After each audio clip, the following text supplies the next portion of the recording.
अखिल ब्रह्मांड नायक परात्पर पर ब्रह्म भगवान श्री कृष्ण की बांगमयी प्रतिमूर्ति श्रीमद् भागवत कथा महापुराण। दूर दूर से आई मेरी माता बहनें, सभी श्रोताजन, सभी भक्तजन, सभी को मेरी व्यासपीठ से जय श्री राधे, जय श्री कृष्णा। आज भक्तों इंद्रदेव ज्यादा प्रसन्न हो गए हैं, डट डट के वर्षा कर रहे हैं आज तो वक्त तो समय का थोड़ा अभाव है। अब कथा की ओर चलते हैं। बोलिए गोविंद भगवान की जय। आज हम तृतीय दिवस की कथा में प्रवेश करने जा रहे हैं। कल आपने भगवान की मंगलमय कथाओं का आनंद लिया। आज गोविंद की कृपा से सबका कल्याण करने वाली श्रीमद् भागवत कथा हम और आपके बीच में प्रवाहित होने जा रही है। बोलिए गोविंद भगवान की जय। श्री सुखदेव जी कहते हैं, राजन अब मैं तुम्हें कश्यप ऋषि और दिति की कथा सुनाता हूं। श्री सुखदेव जी कहने लगे, राजन अवतारों में भगवान ने 12 का रूप धारण किया, सूकर का रूप धारण किया। इसका भी एक विचित्र कारण है। एक दिन दिति ने कश्यप ऋषि से कहा कि मेरी सभी बहनें पुत्रवती हैं, हे पतिदेव मुझे भी पुत्र चाहिए। दिति कश्यप ऋषि के सामने काम वासना लेकर आई। ऋषि ने कहा, देवी ये समय ठीक नहीं है कि चत्वारियान कर्माणि संध्याया परवर्जयेत आहार निद्रा मैथुनम स्वाध्यायम च चतुरखम। देवी शाम के समय 4 कर्म वर्जित हैं। भोजन, मैथुन, निद्रा और स्वाध्याय, ये शाम के समय वर्जित हैं। देवी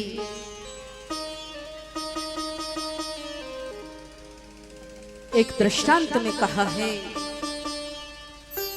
शास्त्रकारों ने बड़ा सुंदर लिखा है, बड़े ध्यान से समझने की जरूरत है कि आहार निद्रा भय मैथुनम च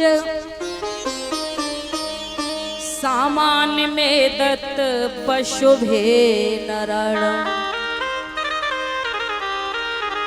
ज्ञानम नराणम मधुको विशेषः ज्ञानम नहीनम पशुभे शमानः।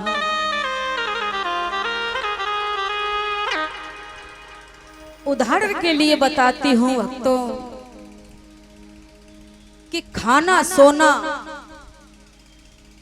और डरना और संतान पैदा करना ये तो पशु भी कर लेते हैं, लेकिन मनुष्य वही है जो धर्म पर चलता है, जो विवेकी पुरुष है, जो ज्ञानवान है, वही मनुष्य कहलाने योग्य है। कि आहार निद्रा भय मैथुनम च, ये कितनी चीजें हुई? ये है चार। आहार यानी खाना, निद्रा यानी सोना, भय यानी डरना, मैथुनम चे संतान पैदा करना। ये कितनी बातें हुई? ये चार बातें हुई। इन चार बातों में पशु और मनुष्य में कोई अंतर नहीं है।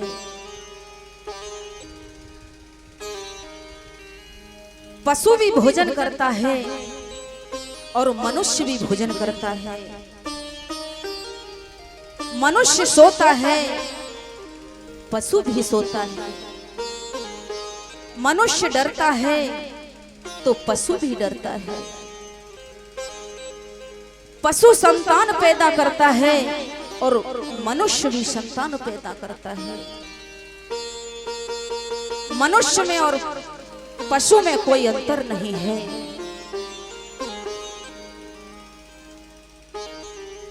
इसमें मनुष्य की तो कोई विशेषता ही नहीं रही कि ज्ञानम नराणम मधुको विशेषः।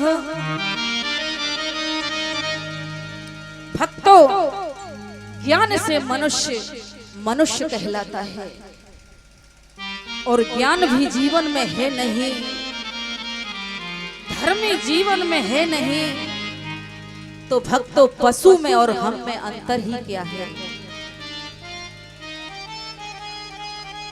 इन चारों बातों को मैं उदाहरण से आपको समझाती हूँ।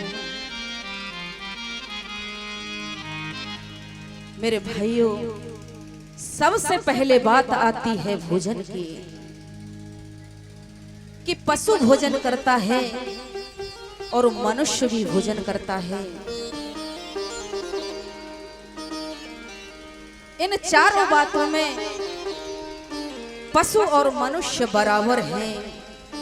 लेकिन सच कहूं तो भक्तों, आज मनुष्य पशु से भी ज्यादा नीचे गिर गया है।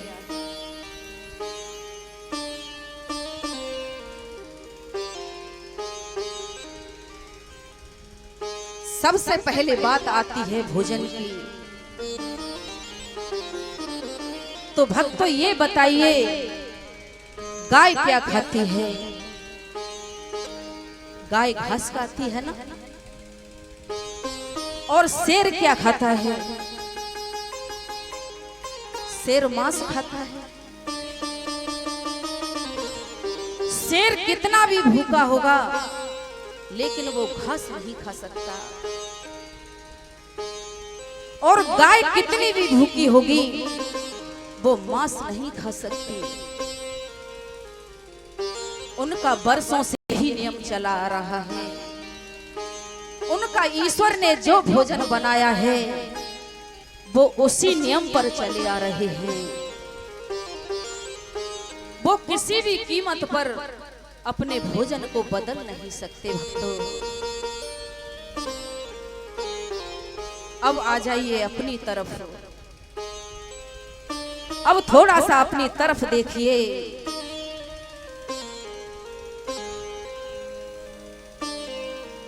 मैं ये आपकी नहीं कह रही हूं, ये बात पूरी दुनिया की है,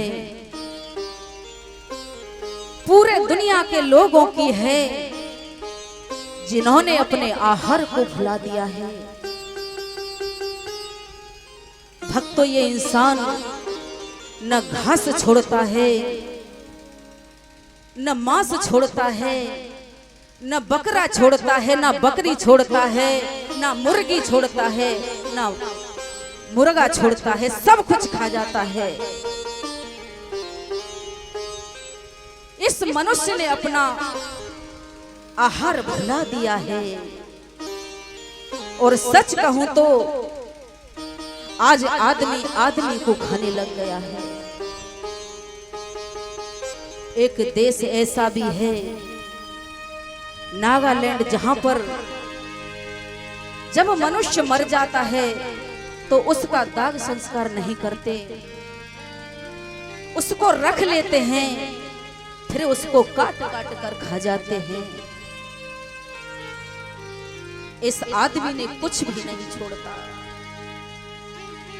भक्तों गोस्वामी जी ने लिखा है कि बड़े भाग्य मानुष तन पावा, बड़े भाग्य मानुष तन पावा, बड़े भाग्य मानुष तन पावा, बड़े भाग्य मानुष तन पावा, सुर दुर्लभ सद्ग्रंथन गावा, सुर दुर्लभ सद्ग्रंथन गावा, सुर दुर्लभ सद्ग्रंथन गावा, सुर दुर्लभ सद्ग्रंथन गावा। मेरे भाइयों, हमें ये मानव शरीर मिला है, ये बड़े भाग्य से मिला है, ये बड़ा अनमोल शरीर है, इसका कोई मोल नहीं है। ये मानव शरीर बड़े भाग्य से मिलता है। इसे तो हम पशुओं की तरह यूं ही बर्बाद कर रहे हैं, यूं ही बर्बाद कर रहे हैं। मैं आपसे पूछ रही हूं कि ऐसे कितने भक्त हैं जिनके घर में रामायण है, गीता है, उपनिषद है, लेकिन रोज तो सब पढ़ते नहीं होंगे। तो भक्तों, जब हम शास्त्रों को पढ़ेंगे नहीं, उन पर चलेंगे नहीं, तब तो हम बिगड़ेंगे ही बिगड़ेंगे, तब तो हम रास्ता भटकेंगे ही भटकेंगे। मेरे भाइयों, जमीन चली जाए दोबारा खरीद लोगे, मित्र रूठ जाए मना लाओगे, पत्नी रूठ जाए मना लोगे, लेकिन ये अनमोल चोला मिला है, ये दोबारा प्राप्त होने वाला नहीं है। ये मानव चोला दोबारा मिलने वाला नहीं है। इसे यूं ही बर्बाद मत करो। ये मानव शरीर हमें भगवान के भजन के लिए मिला है। प्रभु ये नहीं कहते कि तुम व्यापार मत करो, घर का काम काज मत करो, सब कुछ करो, लेकिन ये सब करते हुए मेरा ध्यान रखो। बोलिए गोविंद भगवान की जय हो, बोलिए आनंद कंद भगवान की जय हो। मेरे भाइयों, अगर संस्कृत आपके समझ में नहीं आती है तो गोस्वामी जी ने सरल से सरल भाषा में लिखा है। श्री रामचरितमानस में सरल से सरल भाषा में लिखा है, जिसे आप सरलता से समझ सकते हो। आपने शास्त्रों को कई कई बार पढ़ लिया, लेकिन उसको अपने हृदय में नहीं उतारा, तो ऐसे पढ़ने से कोई फायदा नहीं है। जैसे कि एक भैया जी ट्रेन में सफर कर रहे थे, तो वहां पर भी वो रामायण का पाठ कर रहे थे। जब हमने देखा कि भाई ये तो भैया बड़े नियम के पक्के हैं, ये तो ट्रेन में भी रामायण का पाठ कर रहे हैं, तो भैया जी बोले, देवी जी हम तो नियम के बहुत बड़े पक्के हैं,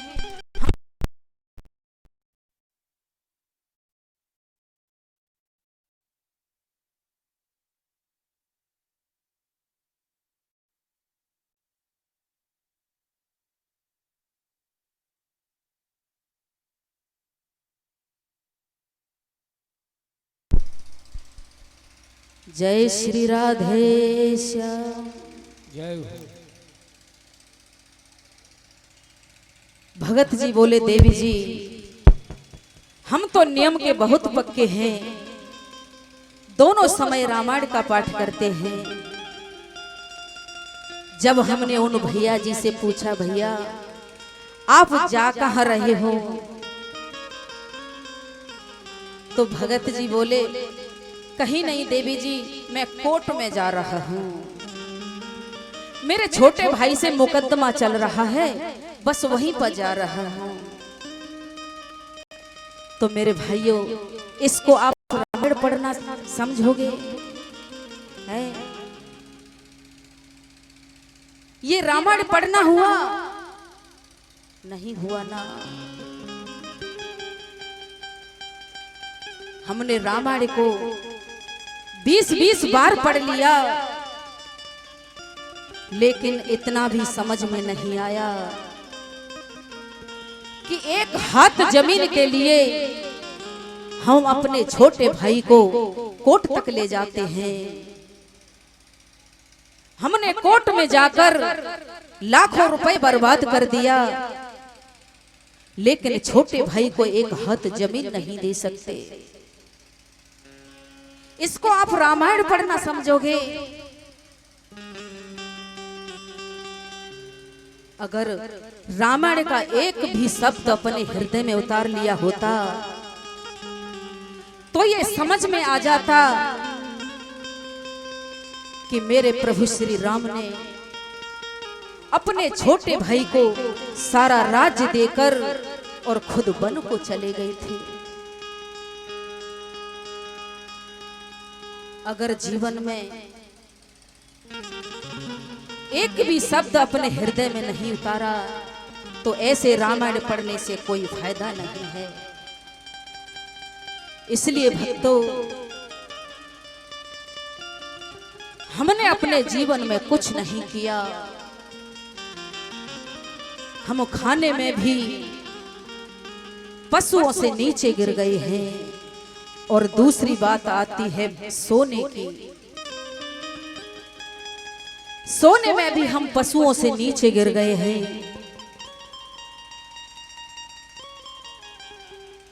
हमारा सोने का भी कोई संतुलन नहीं है। प्रभु ने रात बनाई है सोने के लिए और दिन बनाया है परिश्रम करने के लिए, लेकिन हम रात भर परिश्रम करते हैं तो दिन में तो सोएंगे ही सोएंगे। भक्तों हमारे हाथ में घड़ी है, फिर भी हम समय का कोई विचार नहीं करते, समय को देखकर नहीं चलते। इसलिए सोने में भी हम पशुओं से नीचे गिर गए हैं। तीसरी बात आती है डरने की, तो डरने में भी हम पशुओं से नीचे गिर गए हैं। जैसे कि कुत्ते के पीछे आप डंडा लेकर दौड़ोगे तो कुत्ता उतनी ही देर भागेगा जितनी देर आप उसके पीछे जाओगे। ये नहीं कि आज हमने कुत्ते को डंडा दिखाया और कुत्ता 4 दिन दौड़ता ही चला जा रहा है। लेकिन हम मनुष्य ऐसे हैं कि जीवन में कोई भी दुख आ गया तो उसकी चिंता में हम अपना वर्तमान भी खो देते हैं, अपना वर्तमान भी खराब कर देते हैं। तो समझ में आता है कि डरने में भी हम पशुओं से नीचे गिर गए हैं। तो भक्तों चौथी बात आती है संतान पैदा करना। इसमें भी ये मनुष्य जीवन है, एक योग जीवन है, एक साधु की जीवन है। लेकिन भक्तों हमने इस जीवन को एक भोग योनि बना दिया है। हमने इस जीवन को एक भोग योनि बना दिया है। पशुओं में कोई समय होता है ऋतुगमन का, लेकिन हमारा कोई समय नहीं है किसी भी काम का।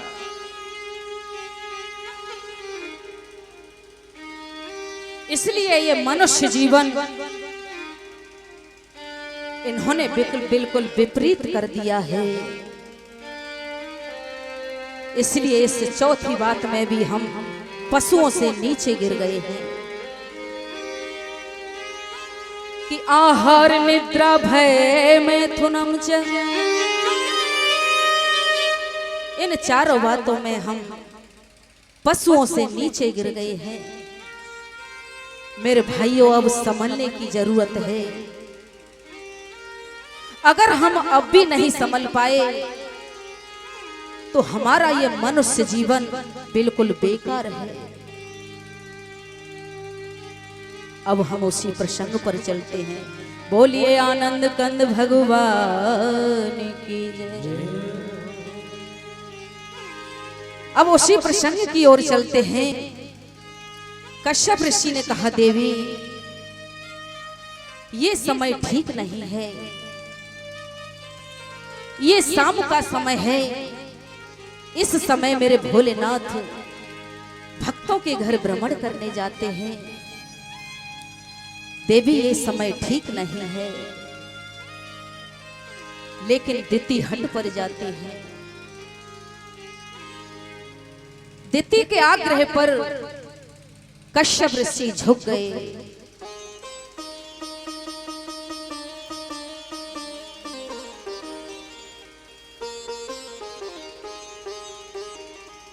मनुष्य किसे कहते हैं भक्तों? कि मनसा सीव्यति ते मनुष्य। मनुष्य किसे कहते हैं? जो मनुष्य परमात्मा से अपना संबंध जोड़ लेता है और अपने विषय वासनाओं से अपने मन को शांत कर लेता है, उसे मनुष्य कहते हैं। भक्तों, शास्त्र में कहा गया है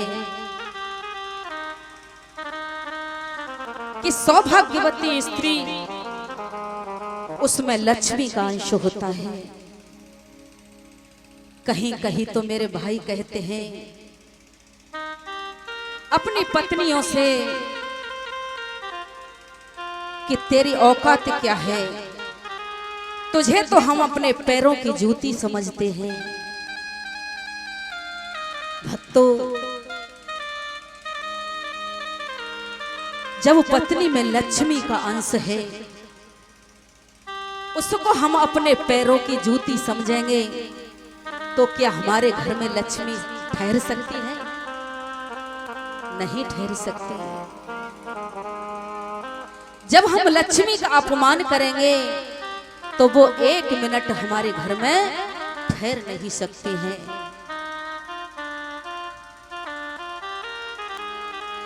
जिस घर में पत्नी का अपमान होता है, वहां पर लक्ष्मी कदापि वास नहीं करती है। और खासकर मेरी माताओं, शाम के समय कभी घर से बाहर मत जाया करो, क्योंकि शाम के समय लक्ष्मी नारायण हमारे घर पर आते हैं। जब हमारे घर पर लक्ष्मी नारायण आएंगे और हमारा दरवाजा बंद मिलेगा तो मेरे गोविंद राधे कृष्ण कहते हुए वहां से वापस चले जाएंगे।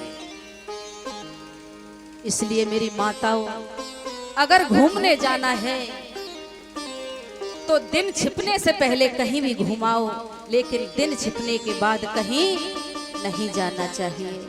बोलिए गोविंद भगवान की जय हो, बोलिए बांके बिहारी लाल की जय हो। दसम स्कंद में बात आती है, गोपियां कहती हैं यशोदा मैया से, मैया तेरो कन्हैया हमारो सबरो माखन खा जावे। तो मैया गोपियों से कहती है, गोपियों तुम इतनी नादान हो, तुम ये नहीं जानती कि कन्हैया माखन खा जाता है, तो माखन को अंधेरे में रखा करो। गोपियां कहती हैं मैया, हम तो माखन को अंधेरे में ही रखती हैं, परंतु जहां पर कन्हैया जाता है वहां पर उजाला हो जाता है। क्योंकि भक्तों, मेरा गोविंद पर प्रकाशी नहीं है, वो तो स्वयं प्रकाशी है। परमात्मा को दीपक दिखाने की जरूरत नहीं है।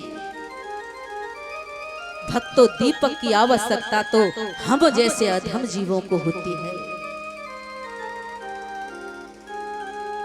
कश्यप दिति को समझाते हैं, देवी मान जाओ, लेकिन दिति नहीं मानती है। कश्यप ऋषि ने कहा, देवी तुम्हारे गर्भ से 2 राक्षस पैदा होंगे, वो बड़े दुराचारी होंगे। ऐसा सुनकर दिति भयभीत हो गई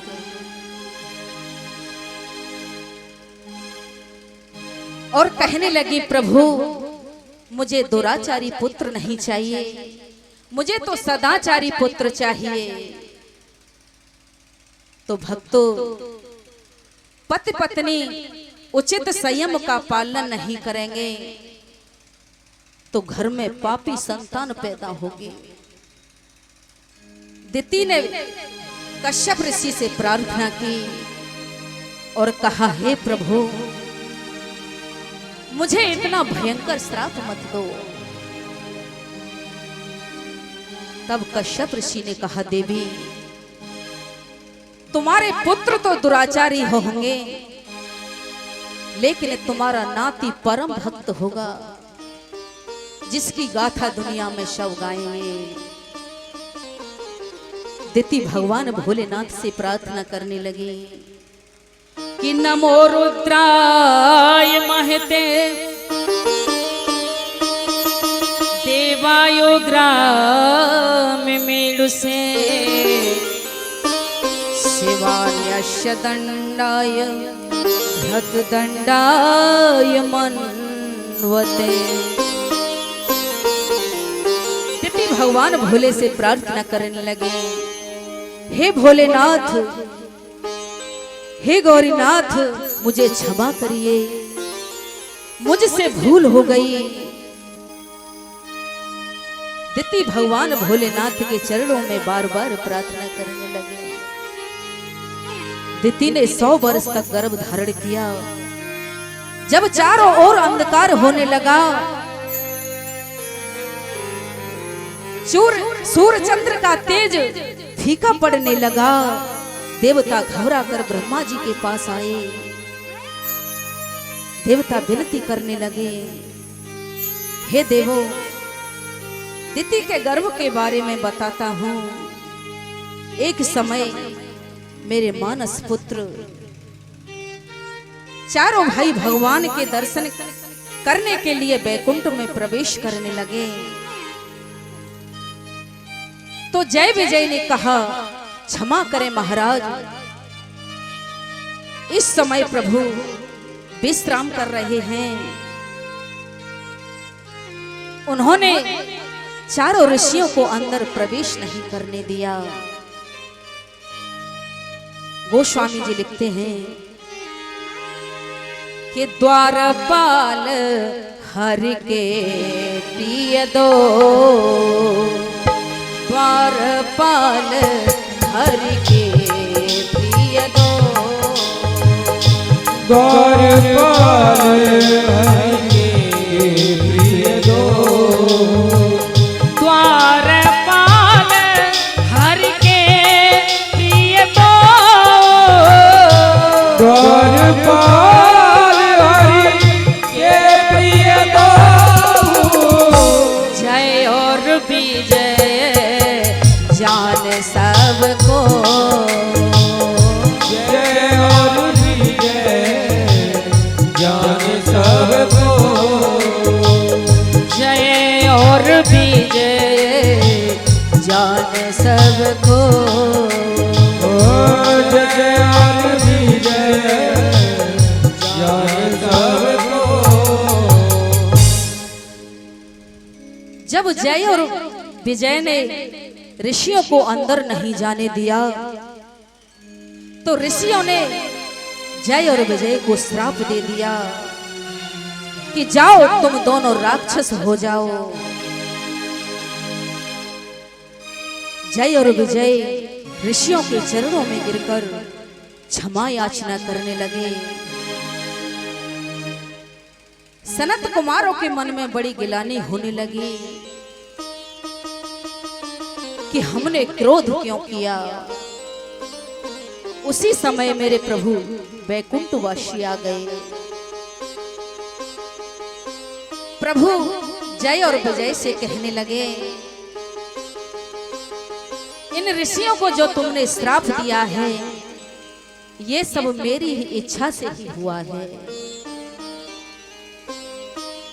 मेरे ही द्वारा तुम्हारा कल्याण होगा। ऋषि कहने लगे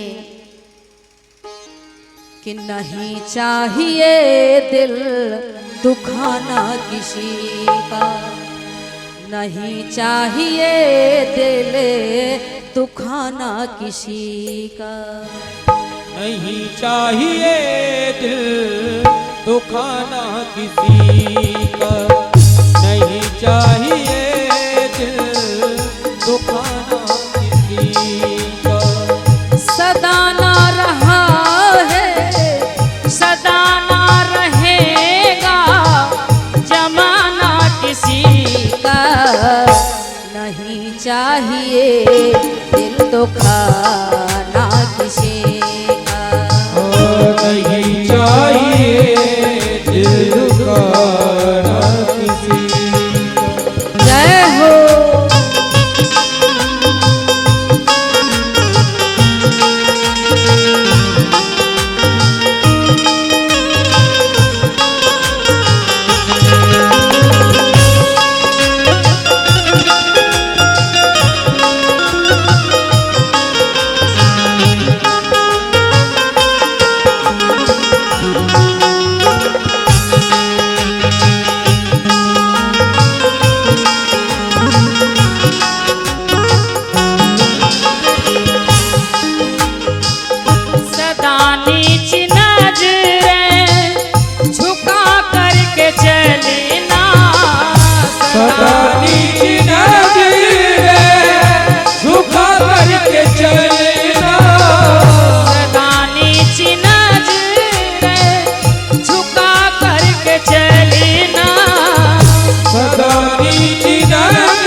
बन सकोगे निशाना किसी का, नहीं बन सकोगे निशाना किसी का, नहीं चाहिए दिल दुखाना किसी का।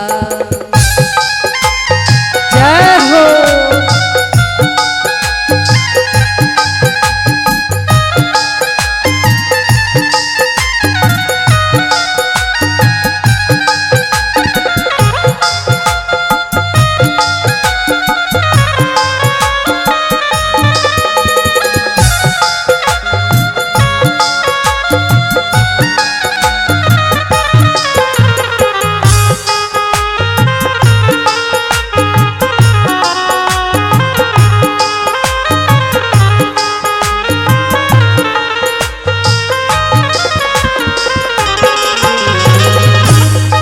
ऋषि कहने लगे,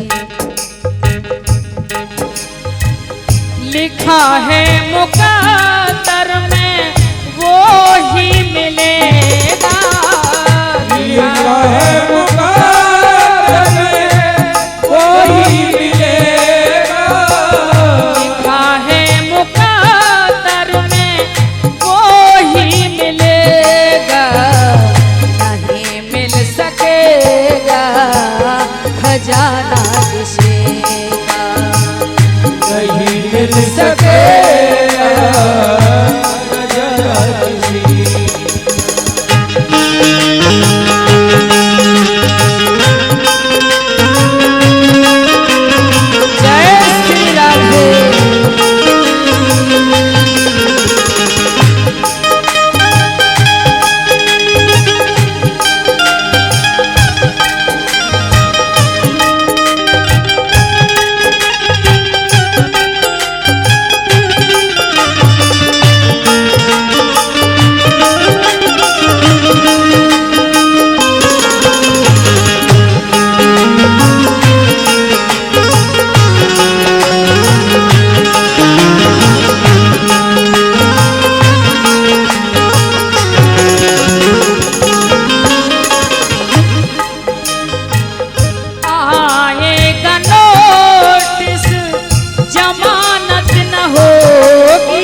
श्री राधे।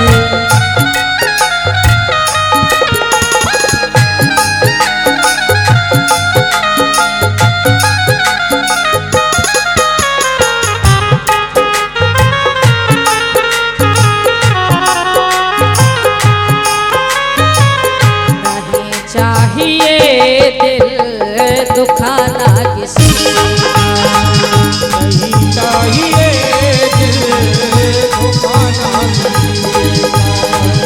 नहीं चाहिए दिल दुखाना किसी का नहीं चाहिए दिल दुखाना किसी का नहीं चाहिए दिल दुखाना किसी का नहीं चाहिए दिल दुखाना किसी का सदा ना रहा है सदा ना रहेगा जमाना किसी का नहीं चाहिए दिल दुखाना किसी का नहीं चाहिए दिल दुखाना किसी का। बोलिए बांके बिहारी लाल की जय हो बोलिए आनंद कंद भगवान की जय हो जय जय श्री राधे। राधे।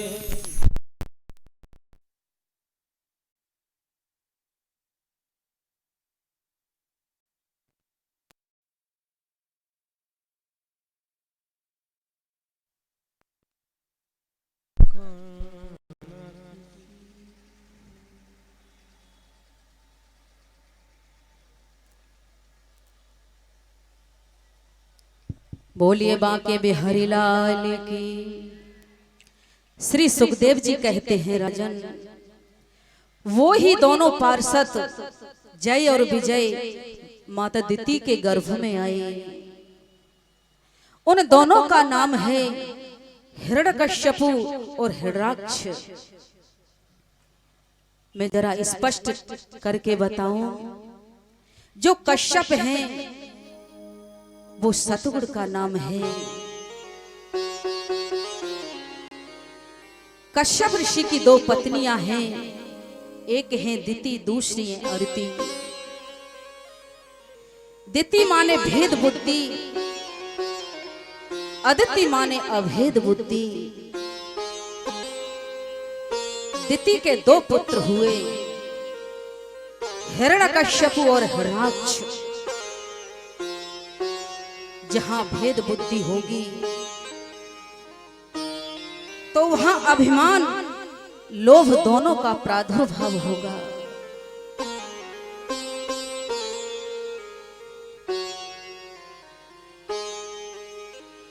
वृद्धावस्था में काम तो कम हो जाता है लेकिन लोभ बढ़ जाता है। धन की आशा प्रबल हो जाती है। अब तो भक्तों दोनों भाई पापाचार करने लगे। हिरण्यकश्यपु धर्म को मिटाने को संतों को सताने लगा, संतों को मारने लगा। सुंदर लिखा है कि देखत भीम रूप सब पापी। देखत भीम रूप सब पापी। देखत भीम रूप सब पापी। देखत भीम रूप सब पापी। निश्चरण कर देव परतापी। निश्चरण कर देव परतापी। करहि अनीति जाय नाही बरनी। करहि अनीति जाय नहीं बरनी। सीदत विप्र सोर धरे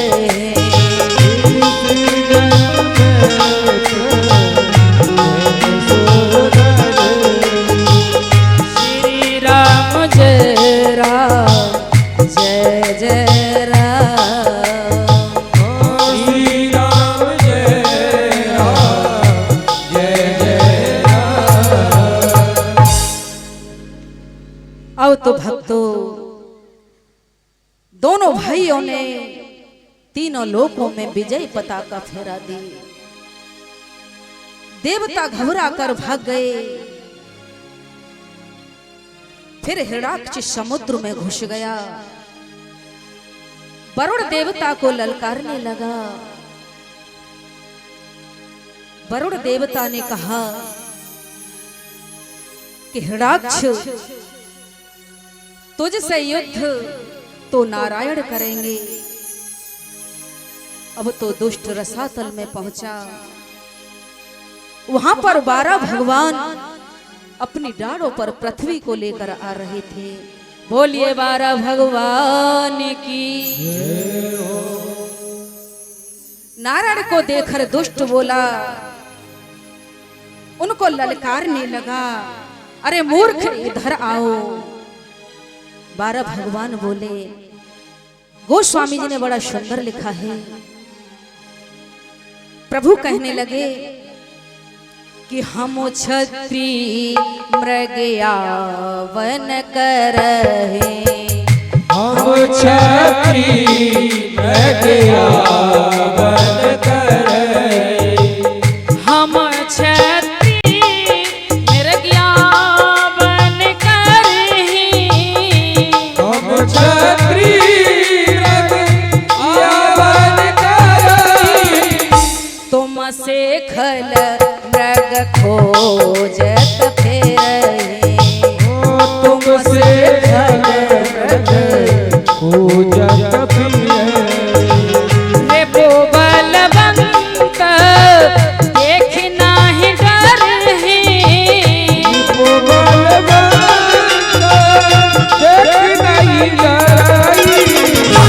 एक बार काल हो सनल रहे।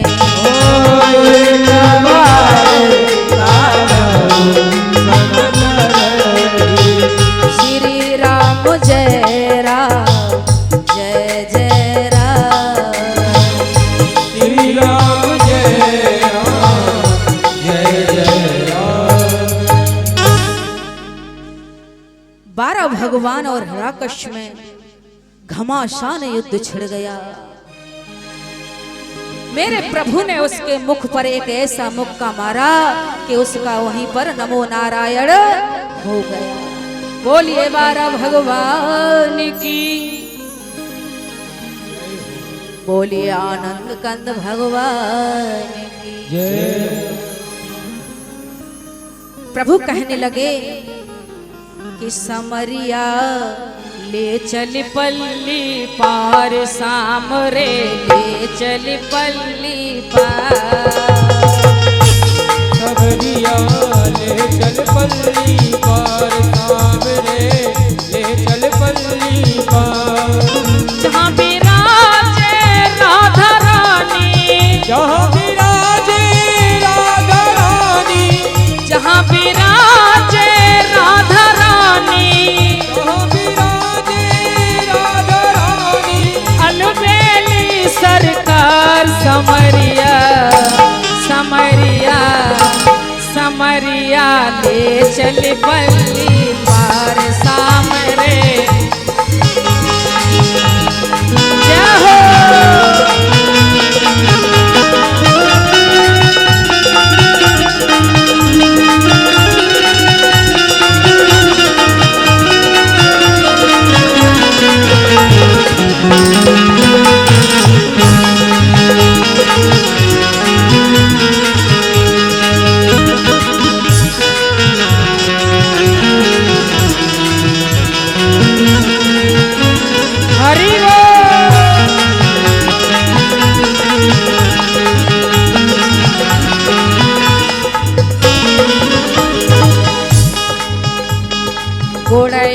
गुण सब तेरे अर्पण गुण अवगुण सब तेरे अर्पण गुण अवगुण सब तेरे अर्पण गुण अवगुण सब तेरे अर्पण ये जीवन अब तेरे समर्पण ये जीवन अब तेरे समर्पण मैं तेरे चरणों की दासी मैं तेरे चरणों की दासी मैं तेरे चरणों की दासी मैं तेरे चरणों की दासी तू मेरा प्राण आधार समरिया समरिया समरिया ले चल पल्ले पार सावरिया चल बल्ले जय हो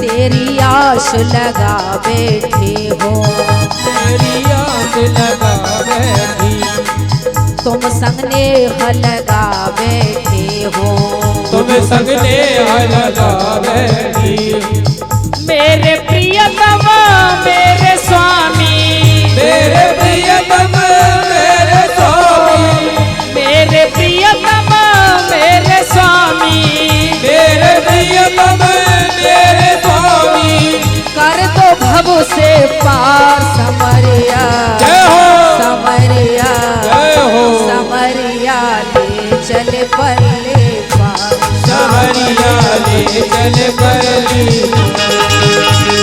जय हो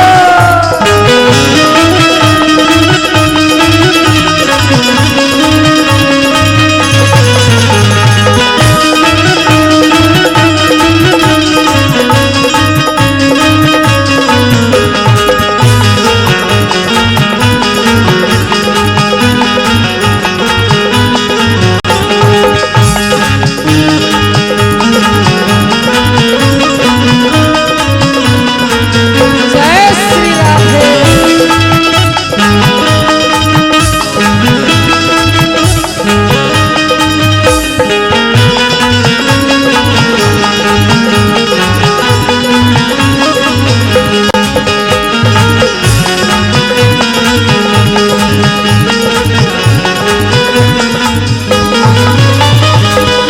ओ आनंद धन अब बरस रहा है आनंद धन अब बरस रहा है पत्ता पत्ता हर्ष रहा है पत्ता पत्ता रस रहा है बहुत गई अब हार गई मैं बहुत गई मैं हार गई मैं बहुत भाई अब हार गई मैं बहुत गई मैं हार गई मैं क्यों छोड़ा मझधार समरिया जय हो। समरिया जय हो। समरिया ले चल पल्ले पार समरिया ले चल बल्ली पर समरिया ले चल बल्ली पर जय हो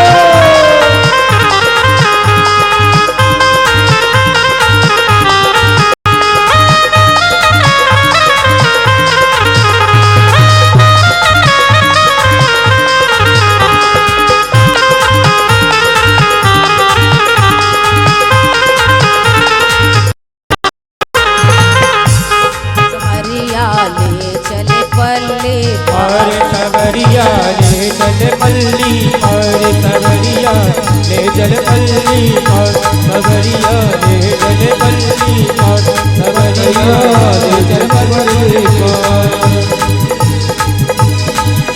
समरिया समरिया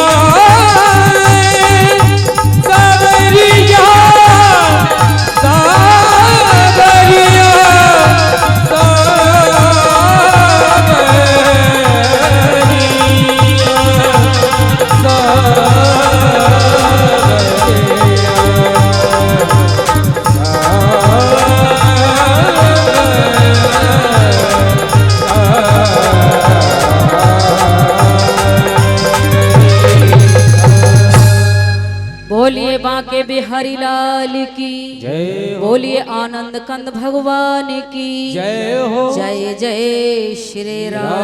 राधे। तो भक्तों, लोभ रूपी हृदाक्ष को मारकर फिर उसके बाद कपिल भगवान आते हैं। पृथ्वी की स्थापना हुई।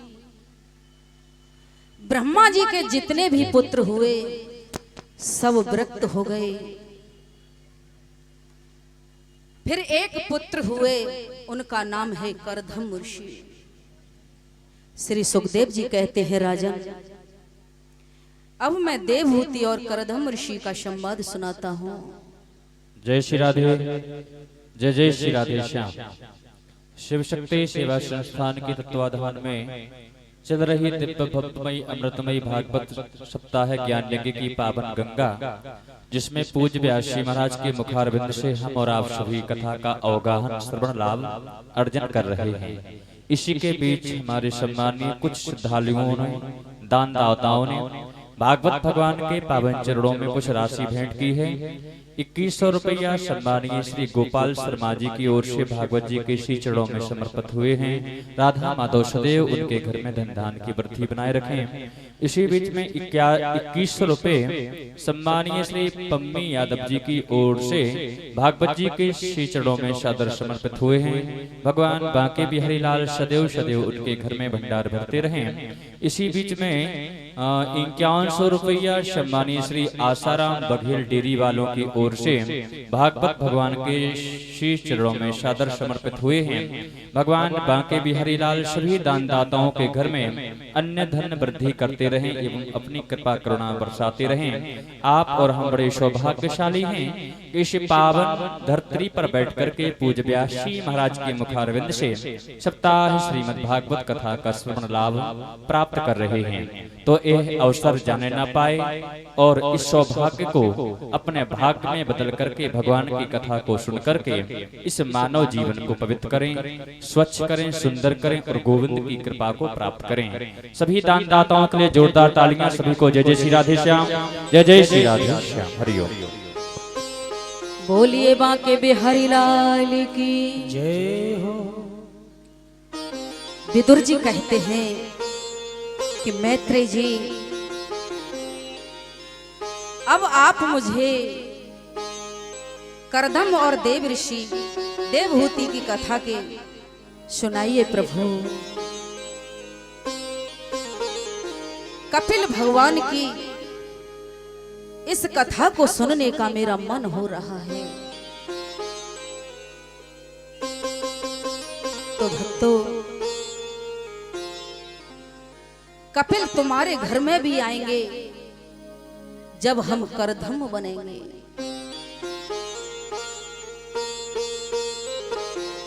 करदम यानी अर्थात इंद्रियों को दमन करने वाला। जब तक मनुष्य करदम नहीं बनता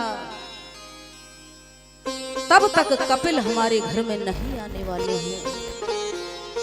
श्री सुखदेव जी कहते हैं, राजन कि मनोस्त सतरूपा स्त्री कन्या शिज गिरे आकुति देव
श्री राधे। जय श्री राधे। बोलिए बांके बिहारी लाल की जय। जय श्री राधे।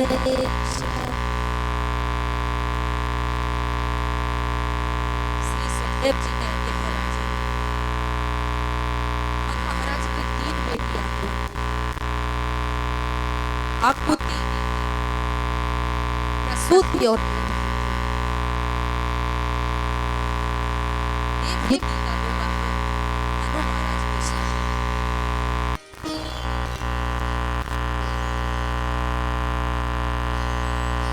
तो भक्तों, कर्तव्य का सही अर्थ है कर यानी करना, और दम माने दमन। जिसने अपनी 10 इंद्रियों का दमन कर लिया, अर्थात जिसने अपनी इच्छाओं को मार लिया, वही कर्ता। हमारी 10 इंद्रियां हैं, 5 ज्ञान इंद्रियां और 5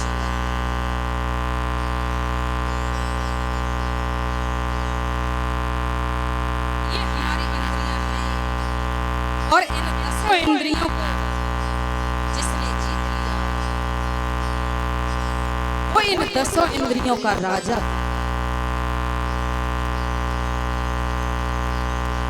जिसने अपने जीवन को गोविंदमय बना दिया, वही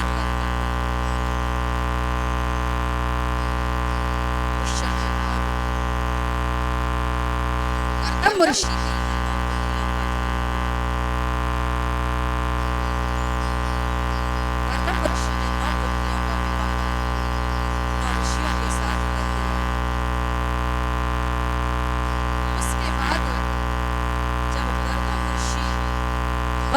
आने लगे। उन्होंने देवहूति के अंदर रोक लिया और कहा, स्वामी मुझे एक पुत्र की आवश्यकता है। मुझे एक शोक विनायक पुत्र चाहिए। वैसे तो स्वामी को दुख ही दुख।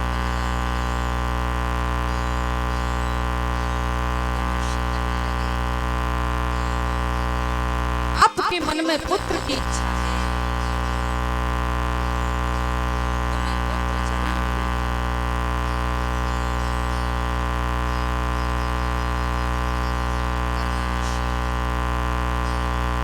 इसका त्याग करने वाला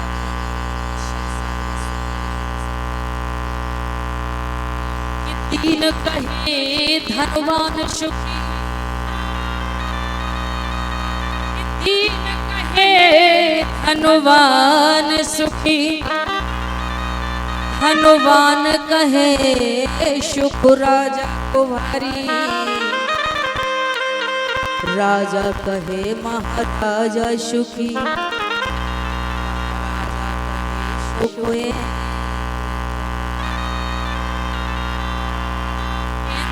कहे मोसे ब्रह्मा सुखी, और ब्रह्मा कहे सुख विष्णु को भारी, तुलसीदास विचार करे हर नाम बिना सब जीव दुख। मेरे भाइयों, कितनी भी धन दौलत इकट्ठी कर लो, लेकिन सच्चा धन तो वही है जिसके पास राम नाम का धन है। उससे बड़ा कोई धनवान नहीं है। देवहूति के ऐसे वचन सुनकर कर्दम ऋषि कहने लगे, देवी तुम्हारे उदर से साक्षात भगवान प्रकट हुए। कुछ समय पश्चात देवहूति के घर में एक पुत्र का प्राकट्य हुआ। बोलिए कपिल भगवान की। माता देवहूति ने एक छोटी सी व्यास गद्दी बनाई, उस पर कपिल भगवान को विराजमान कर लिया, उनका श्रृंगार करने लगी, माथे पर चंदन लगाने लगी। कपिल भगवान ने कहा, मैया ये आप क्या कर रही हो? देवहूति कहने लगी, हे प्रभु, मैं वो कर रही हूं जो मुझे बहुत पहले करना था। भक्त तो यहीं से शुरू होता है। देवहूति संवाद। मेरी माता इस प्रसंग को गौर से सुनोगी तो ये प्रसंग कल्याण करने वाला है। ये भागवत का सबसे पहला प्रसंग।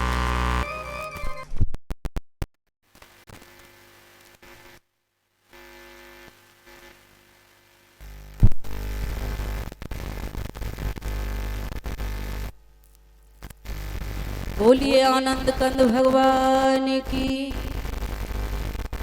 देवहूति ने कपिल भगवान को गद्दी पर विराजमान कर लिया।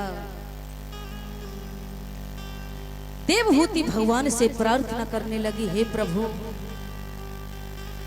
मेरा सबसे पहले एक प्रश्न है कि मन को कैसे वश में किया जाए। ये मेरा सबसे पहला प्रश्न है। और दूसरा प्रश्न है कि बंधन किसका होता है? बंधन इस शरीर का होता है या आत्मा का होता है? मेरे दो प्रश्न हैं प्रभु, ये कृपा कर मुझे बताइए। प्रभु कपिल देव ने कहा कि जब तक मन जीतो नहीं, कि जब तक मन जीतो नहीं, तेरी सभा जीत नहीं होए। जो जीतो आपनो जाके दुनिया बस में हो। जिसने अपने मन को जीत लिया, जिसने अपनी 10 इंद्रियों को जीत लिया, वो सारी दुनिया को जीत सकता है। बोलिए आनंद कंद भगवान की। हे माता, जो प्राणी माता पिता और गुरु मुझे ही मानता है, उसका मोक्ष जरूर होता है। जो भक्त अनन्य भाव से मेरा भजन करता है, मेरा चिंतन करता है, मैं उसका इस संसार सागर से उद्धार करता हूं। जब जीव संसार के सारे आश्रयों को छोड़कर मेरी तरफ आता है तो मैं उसको अपना बना लेता हूं। गोस्वामी जी लिखते हैं कि मोरे सब हैं एक तुम स्वामी, मोरे तुम हैं एक तुम स्वामी, मोरे तुम ही एक तुम स्वामी, मोरे तुम हैं एक तुम स्वामी, मोरे एक तुम स्वामी, समदर्शी प्रभो अंतर्यामी, समदर्शी प्रभो अंतर्यामी।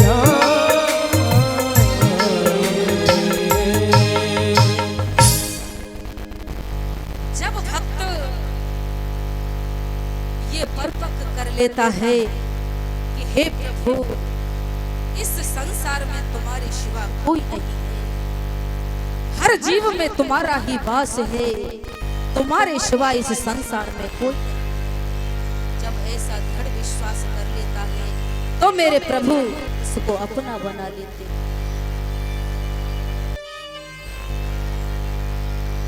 सभी जीव मेरे स्वरूप को जान पाते हैं, परंतु ये प्राणी भगवान में विश्वास ही नहीं रखता है, तभी उसको सांसारिकी ये वासनाएं विचलित करती रहती हैं। जब समय मिले मेरे गोविंद का स्मरण करना चाहिए, क्योंकि इस संसार में पता नहीं कब हमारा टिकट कट जाए। हमें हर समय सावधान रहना चाहिए, सावधान रहना चाहिए। प्रभु कहते हैं क्या भरोसा है इस जिंदगी का, क्या भरोसा है इस जिंदगी का, साथ देती नहीं किसी का। क्या भरोसा है इस जिंदगी का, साथ देती नहीं किसी का। क्या भरोसा, क्या भरोसा है इस जिंदगी का, साथ देती नहीं है किसी का, किसी का साथ देती नहीं है किसी का।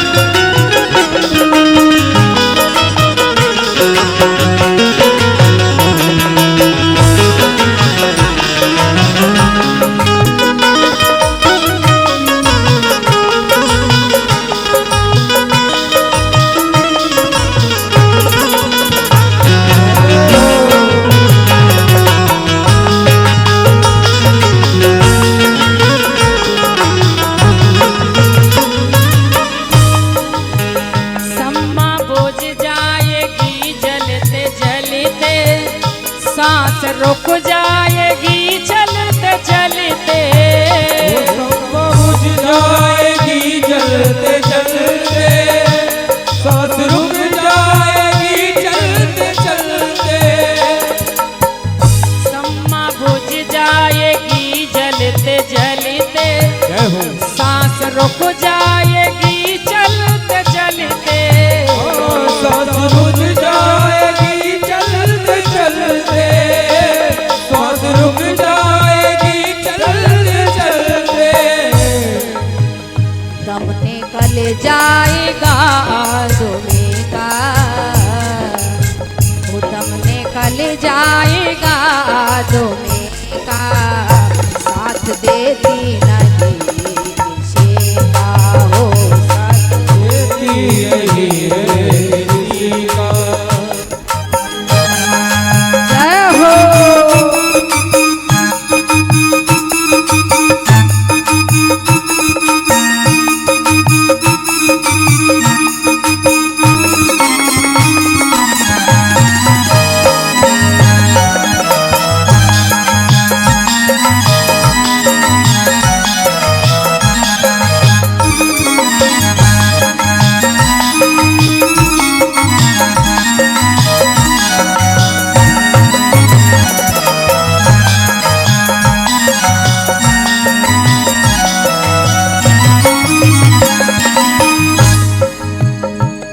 रहे ना मोहब्बत रहेगी, तासे ताई अपनी दुनिया कहेगी, दासता अपनी दुनिया कहेगी, दासता अपनी दुनिया कहेगी। हाँ नाम रह जाएगा तुम्हें का, रह जाएगा तुम्हें का, साथ देती नहीं किसी का साथ देती नहीं है किसी का।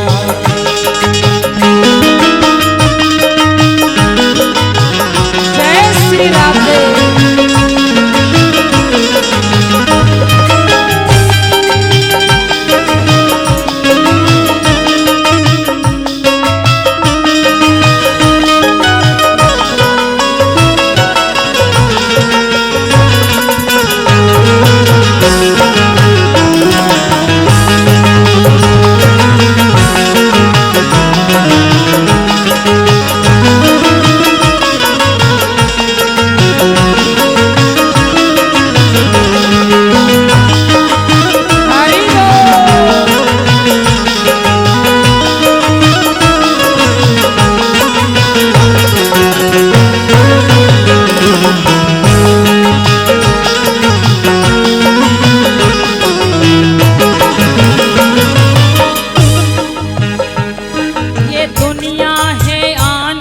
और जानी वो बीती जाती है सारी जवानी, बीत जाती है सारी जवानी, बीत जाती है सारी जवानी।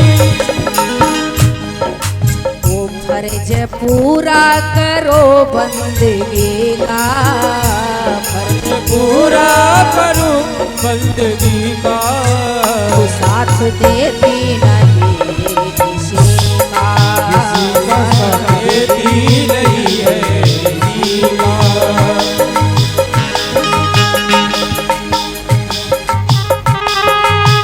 जय श्री राधे। हरि बोल।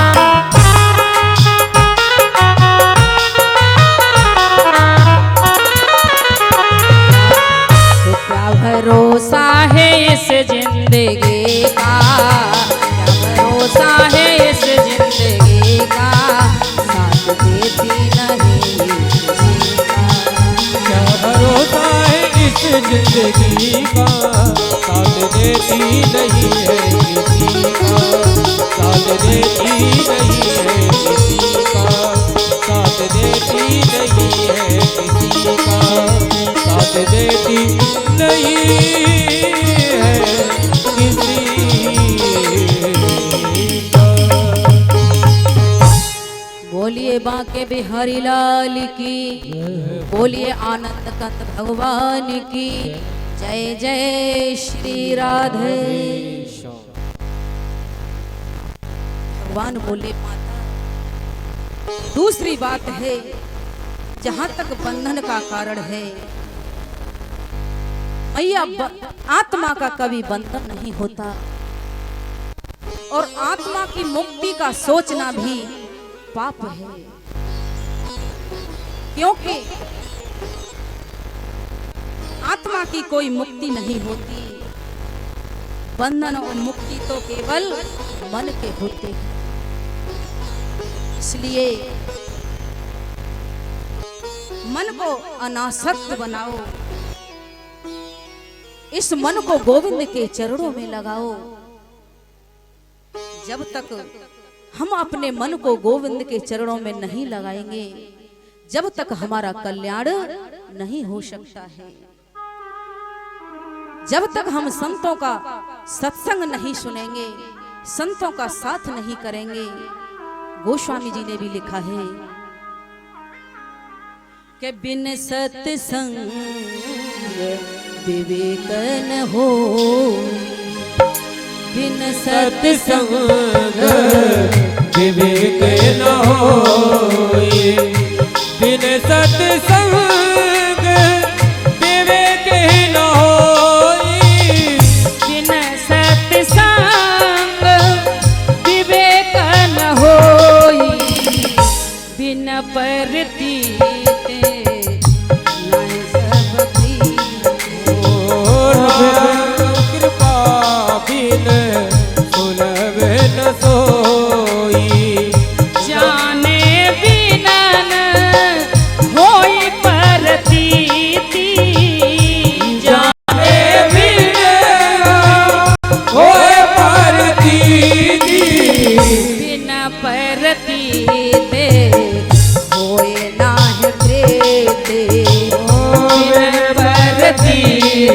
होए नहीं पीती।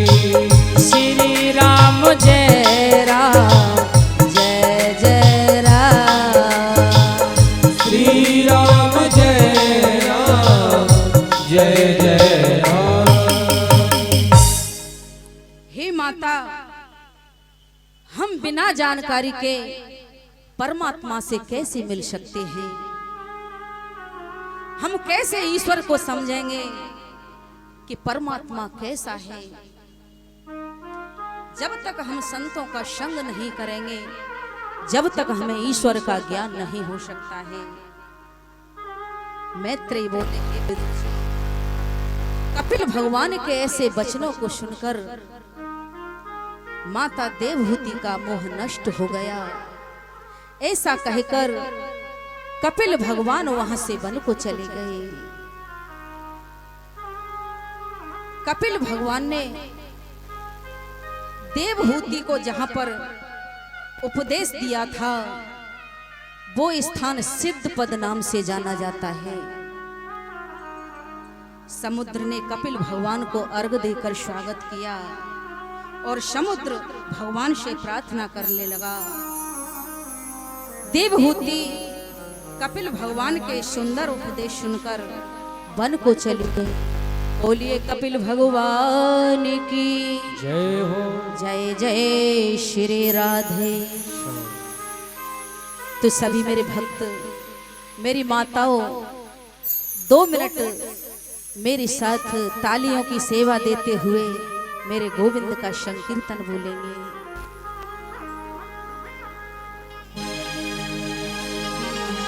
जय श्री राम। और इसी बीच में किसी मैया का परिक्रमा के समय बिछिया गिर गया है पैर का, जिसका हो तो ले लेना, हमारे पास है। और जो भी दानदाता भगवान के चरणों में दान देना चाहते हैं, वो सम्मानीय आसाराम भैया जी के पास में डायरी है, नोटबुक, अपना नाम बुक करा सकते हैं। और इस महान यज्ञ में चंदा धनराशि दान अर्पण करके इस ज्ञान यज्ञ को सफल करने में अपना जो है कि, और इसी के बीच में इस पावन कथा के पावन श्रृंखला में सम्मानीय सतीश अग्रवाल जी की ओर से 20 किलो आटा सादा समर्पित हुआ है। भगवान उनके घर में खूब अन्न धन आटा आदि की वृद्धि करते रहें, गोविंद खूब कृपा बरसाते रखें। शास्त्री परपाले जी। और भी जो भक्तगण हैं, दानदाता हैं, जो भी अपना दान अंकित कराना चाहते हैं, वो अपना नाम अंकित करा करके दान राशि की घोषणा कर सकते हैं। और इसी बीच में आप बड़े भाव से प्रेम से भागवती कथा को सुनते रहिए। सभी को जय जय श्री राधे श्याम। राधा राधा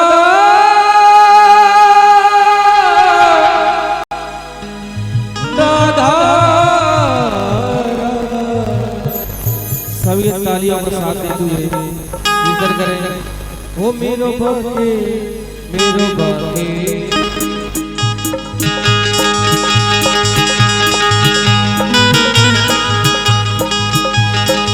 ओ मेरो बाके, मेरो बाके, मेरो बाके बिहारी राधा राधा, मेरो बाके बिहारी राधा राधा, ओ मेरो बाके बिहारी राधा राधा, मेरो बाके बिहारी राधा राधा, राधा राधा राधा राधा राधा राधा राधा राधा राधा राधा, ओ मेरो कुंज बिहारी राधा, मेरो कुंज बिहारी राधा राधा, ओ राधा राधा राधा राधा राधा राधा राधा राधा राधा, गाइए भाव से राधा राधा राधा राधा राधा राधा राधा राधा राधा राधा राधा राधा राधा, मेरो गिर बजदारी राधा राधा, मेरो कुंज बिहारी राधा। जय श्री राधे।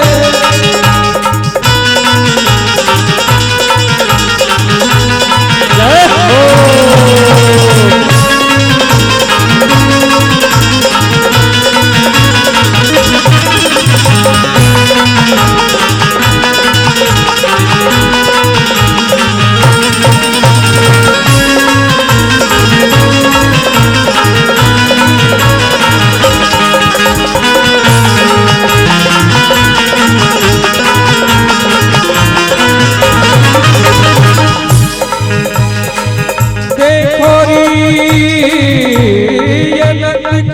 राम जय हो बरछी मार जाता है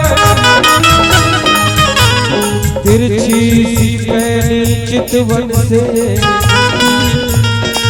ये पैनी छुरी चलाता है हमको घायल कर बेदर्दी आप खड़ा मुस्काता है ललित किशोरी जख्म जिगर पर ये नौनपुरी मुर्गाता है मेरो भागे बिहारी मेरो भागे बिहारी ओ राधा राधा राधा राधा राधा राधा राधा राधा राधा राधा राधा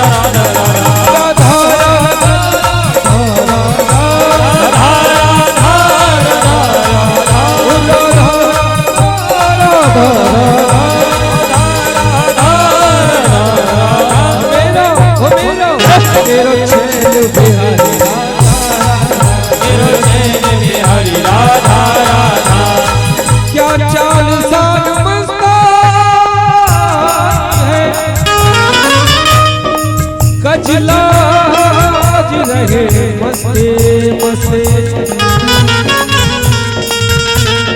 या श्याम सुकर मन मोहन ने दिल छीन लिया हंसते हंसते वो दिल छीन लिया हंसते हंसते दिल छीन लिया हंसते हंसते दिल छीन लिया हंसते हंसते दिल छीन लिया हंसते हंसते दिल छीन लिया हंसते हंसते दिल छीन लिया हंसते मेरो बाके मेरो बाके मेरो बाके मेरो बाके बिहारी राधा मेरो बाके बिहारी राधा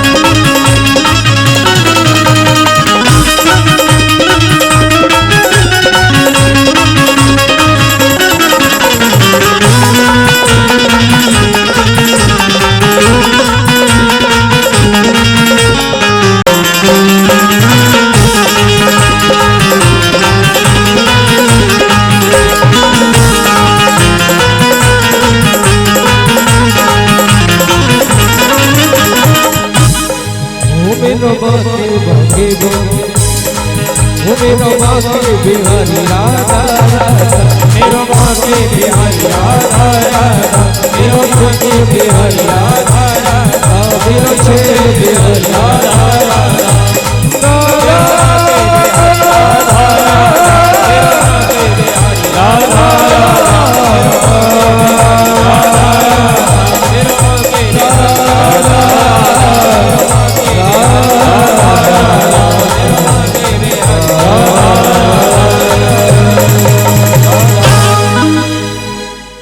बोलिए वाके बिहारी लाल की जय जय श्री राधे। श्री सुखदेव जी कहते हैं राजन अब मैं तुम्हें सती संवाद सुनाऊंगा। माता देवहूति का आगे वंश नहीं चला। देवहूति 3 बहन थी।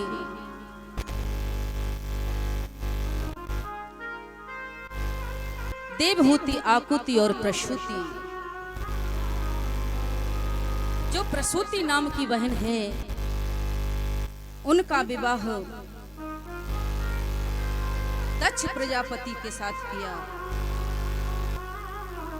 आकृति का विवाह रुचि प्रजापति के साथ किया। उन्हीं के यहाँ यज्ञ देव का प्रादुर्भाव हुआ और उनके यहाँ एक पुत्री का जन्म हुआ।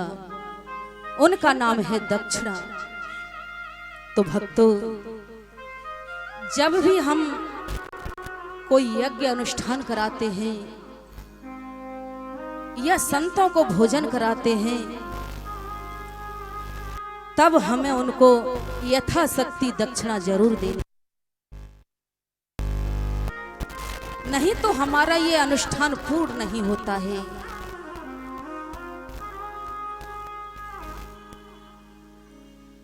मनु जी की तीसरी बेटी है प्रसूति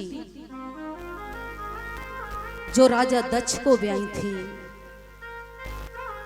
उनकी 16 कन्या उत्पन्न हुई और जो 5वें नंबर की है उनका नाम है सती। सती का विवाह भोलेनाथ के साथ हुआ। आज कैलाश पर्वत पर माता सती और भोलेनाथ विराजमान हैं। भोले बाबा मन में सोचने लगे, देवी आज मेरा मन सत्संग सुनने को हो रहा है। फिर भोले बाबा और सती कुम्मत ऋषि पर दोनों आश्रम में पहुंचे। वहां पर सत्संग सुनना और सत्संग सुनने के पश्चात दोनों वहां से चलने लगे। भोले बाबा के मन में विचार आया कि आज मुझे गुरु के दर्शन हो जाएं तो बहुत ही अच्छी बात है। ये विचार ही चल रहा था, भोले बाबा का देखना हुआ। जैसे ही मेरे राघवेंद्र सरकार वहां से निकल कर जा रहे थे, माता जानकी की खोज करते करते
बांके बिहारी लाल की बोलिए, आनंद कंद भगवान की जय जय श्री राधे श्याम।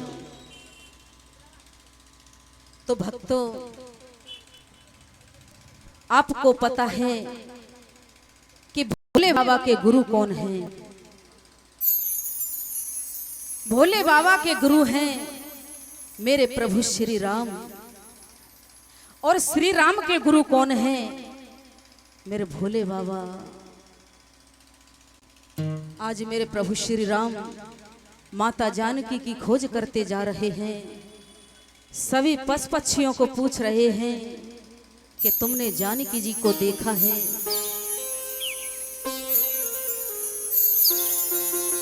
गोस्वामी जी लिखते हैं कि हे खगमृग हे मधुकर श्रेणी, हे खगमृग हे मधुकर श्रेणी, हे खगमृग मधुकर श्रेणी, हे खगमृग हे मधुकर श्रेणी, हे खगमृग मधुकर श्रेणी। तुम देखी सीता मृग नैनी, तुम देखी सीता मृग नैनी, हे खगमृग हो मधुकर श्रेणी, हे खगमृग मधुकर श्रेणी। तुम देखी सीता मृग नैनी, ओ तुम देखी सीता मृग नैनी। प्रभु सभी पशु पक्षियों से पूछ रहे हैं, तुमने जानकी जी को देखा है क्या? जैसे ही मेरे प्रभु का आना हुआ, भोले बाबा का देखना हुआ, भोले बाबा कहने लगे, देवी यही है मेरे गुरु प्रभु श्री राम। जब भोले बाबा ने इतना कहा तो सती जी के माथे पर सरवट पड़ गई और कहने लगी, प्रभु मैं तो इनकी परीक्षा लूंगी। भोले बाबा बोले, नहीं देवी रहने दो। भोले बाबा के बार बार मना करने पर भी सती जी नहीं माने। गोस्वामी जी ने लिखा है कि सती की न सीता करवेसा, सती न सीता करवेसा, सती की न सीता करवेसा, सती की न सीता करवेसा, शिव और भयो विषाद विशेषा, शिव और भयो विषाद विशेषा। शिवायु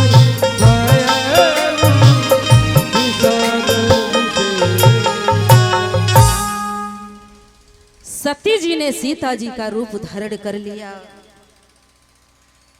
जैसे ही प्रभु श्री राम ने सती जी को देखा तो मेरे प्रभु कहने लगे, मैया भोले बाबा कहाँ हैं? आप इस निर्जन वन में अकेली घूम रही हो। आहा, जब इतने शब्द सती जी ने सुने, उनके पैरों तले जमीन खिसक गई। आज सती जी मौन होकर खड़ी है, कोई उत्तर नहीं दिया। ये सब दृश्य मेरे भोले बाबा ऊपर से देख रहे थे। जब सती जी भोले बाबा के पास आई तो भोले बाबा ने सती से कहा कि ले आई परीक्षा मेरे प्रभु श्री राम की। लेकिन सती जी ने कितना बड़ा झूठ बोला। गोस्वामी जी लिखते हैं कि कछु न परीक्षा लेन गुसाई, कछु न परीक्षा लेन गुसाई, कछु न परीक्षा लीन गुसाई, करहो प्रणाम जोरे जोग माहे, करहु प्रणाम तुम्हारे नाहे, श्री राम जय राम जय जय राम, श्री राम जय राम जय जय राम। सती जी ने कितना बड़ा झूठ बोला कि प्रभु मैंने कोई परीक्षा नहीं लिए है। आज मेरे भोले बाबा ने सती जी को ठीक सामने आसन दे दिया। गोस्वामी जी लिखते हैं कि जाए शंभो पद बंधन कीना, जाए शंभो पद पद बंधन कीना, शंकर सन्मुख आसन देना, शंकर सन्मुख आसन दीना, श्री राम जय राम जय जय राम, श्री राम जय राम जय जय राम। भोले बाबा ने सती जी को ठीक सामने आसन दे दिया। अब तो भक्तों सती जी को अपने शरीर से बहुत गिलानी होने लगी। विदुर जी कहते हैं मैत्री जी से कि शंकर भगवान तो महादानी हैं, साक्षात ईश्वर हैं, तो दक्ष ने भोले बाबा से बैर क्यों किया? मैत्रेय जी बोले, विदुर जी, प्रजापति ने यज्ञ में भोले भगवान को स्थान नहीं दिया। सभी देवता विराजमान हैं, वहां पर मेरे भोले बाबा भी थे।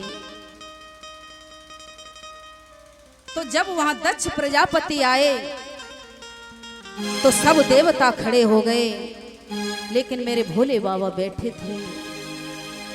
उन्होंने दक्ष को प्रणाम नहीं किया। उसी समय से राजा दक्ष भगवान भोलेनाथ से बैर करने लगा था। हे विदुर जी, फिर राजा दक्ष ने एक बहुत बड़ा यज्ञ किया, सभी देवी देवताओं को बुलाया, लेकिन भोले बाबा को निमंत्रण नहीं दिया। एक दिन माता सती और भोले बाबा कैलाश पर्वत पर बैठे थे, तो सभी देवी देवता वहां से गुजर रहे थे। तो माता सती पूछने लगी, हे प्रभु, ये सभी देव कहां जा रहे हैं?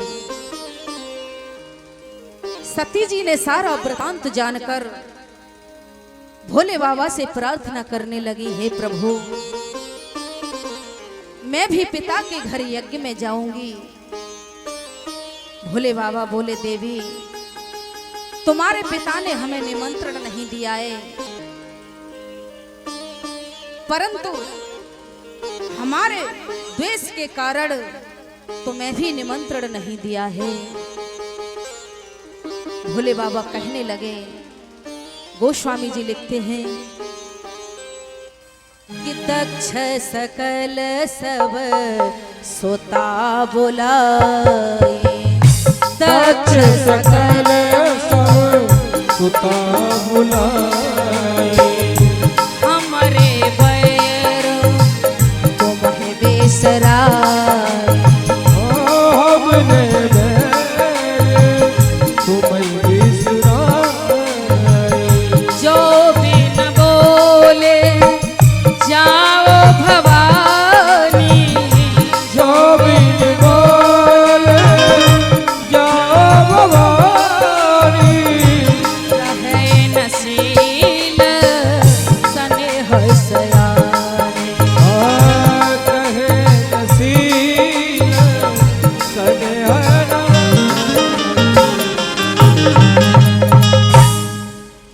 देवी, जहां पर अनादर हो वहां पर कदापि नहीं जाना चाहिए। सती जी, वहां पर तुम्हारा अपमान होगा। भोले बाबा बोले, देवी, पिता और गुरु के यहाँ बिना बुलाए जाना चाहिए, लेकिन वहां पर कोई विरोध मानता हो तो कदापि नहीं जाना चाहिए। भोले बाबा ने सती जी को अनेक प्रकार समझाया, लेकिन सती जी नहीं मानी। सती जी ने हट कर ली, तो भोले बाबा ने अपने दो गणों को सती जी के साथ भेजकर वहां से विदा कर दिया। जब सती पिता के घर पहुंची तो सती जी का किसी ने सम्मान नहीं किया। सती जी की किसी ने कुशलता नहीं पूछी, और राजा दक्ष ने तो सती की तरफ देखा भी नहीं। और बहन कहने लगी, अरे सती तो बिना निमंत्रण के आई है। और भक्तों, मां का हृदय तो बहुत कोमल होता है। आज सती जी को मां ने हृदय से लगा लिया।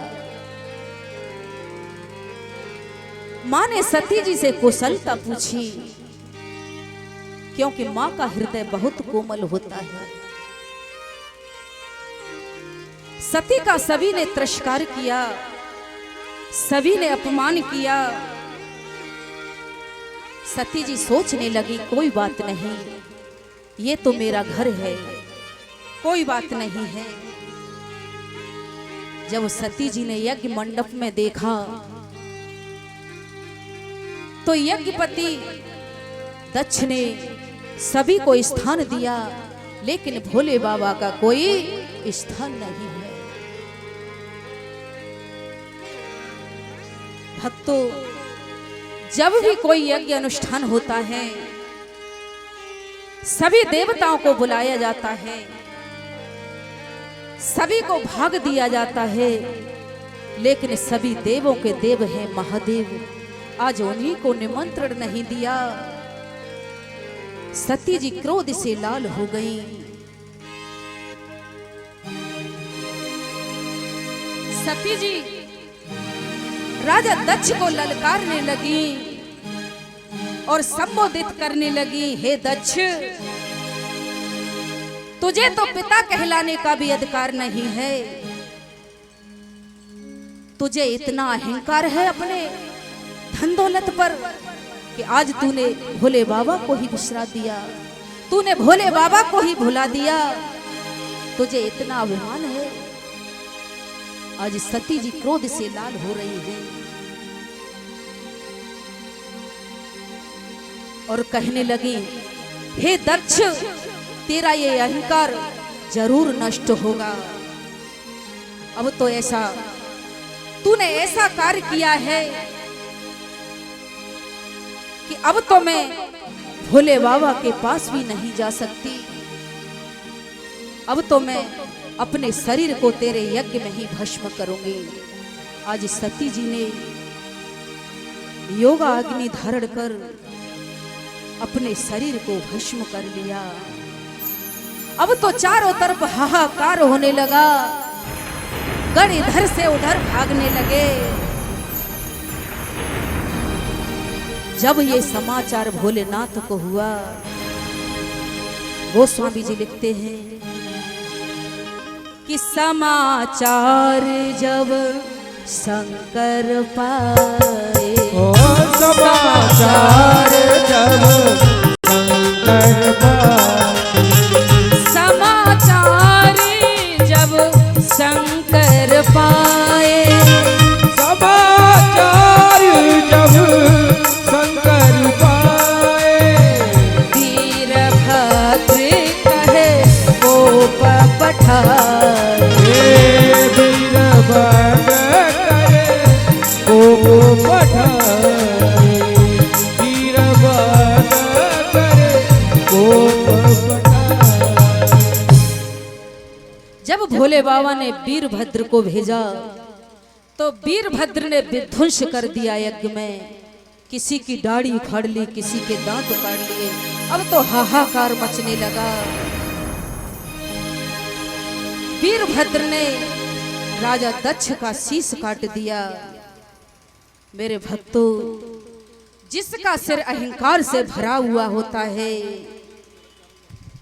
अहंकार से भरे शीश को मेरे प्रभु छोड़ते नहीं है, कभी रहने नहीं देते। किसी ना किसी माध्यम से उसको झुका ही देते हैं। सभी देवता भोले बाबा से प्रार्थना करने लगे, हे भोले बाबा, आप आइए, इस यज्ञ को सफल करिए। हे भोलेनाथ, देवता प्रार्थना करने लगे कि डमरू वाले बाबा तुमको आना होगा, डमरू वाले बाबा तुमको आना होगा, डम डम डमरू बजाना होगा, डम डम डम तुमको आना होगा, डम डम डमरू बजाना होगा। भोले बाबा तुमको आना होगा, डम डम डमरू बजाना होगा।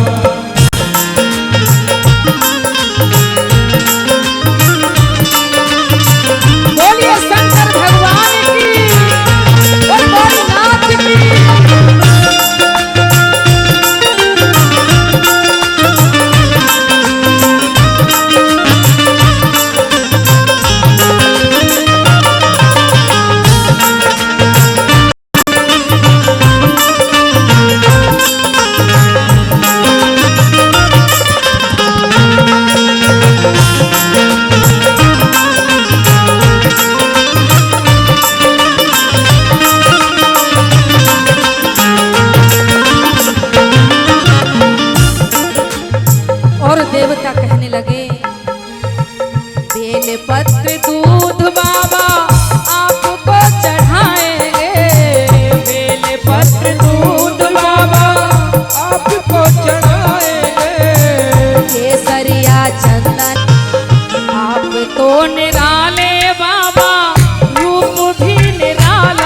शंकर भगवान की जय जय श्री राधे श्याम। उसी समय मेरे भोले बाबा प्रकट हो गए। मेरे भोलेनाथ ने यज्ञ को सफल किया और दक्ष का सिर बकरे का लगा दिया,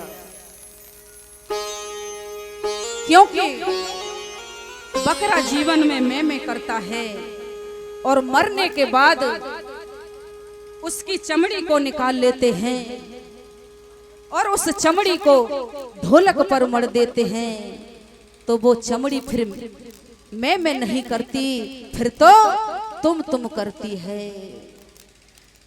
जब जीव का अहंकार मिट जाता है, जब उसका अहंकार समापन हो जाता है, तो वो प्रभु से जुड़ जाता है। फिर वो मैं नहीं करता, फिर तो कहता है गोविंद तुम्हारे सिवा मेरा कोई नहीं है। बोलिए गौरी शंकर भगवान की जय हो। जय जय श्री राधे।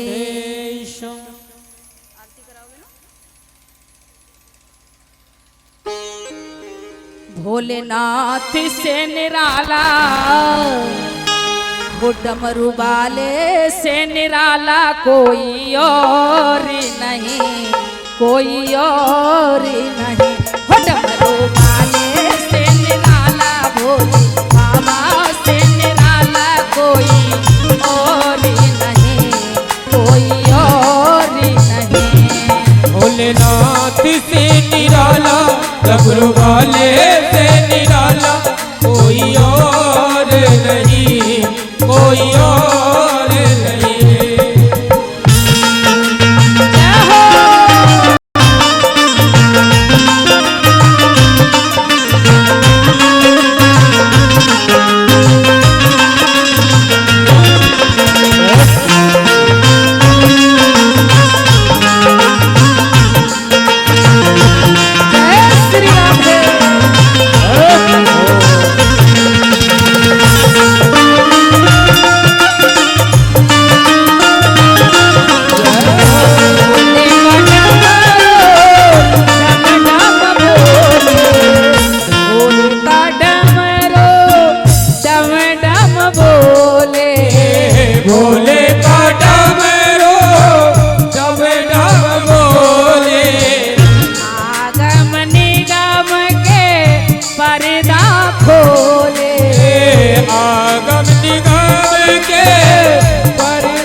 बजाने वाला कोई और नहीं, कोई और नहीं। से निराला से निराला कोई और नहीं, कोई और से निराला कोई और नहीं, कोई और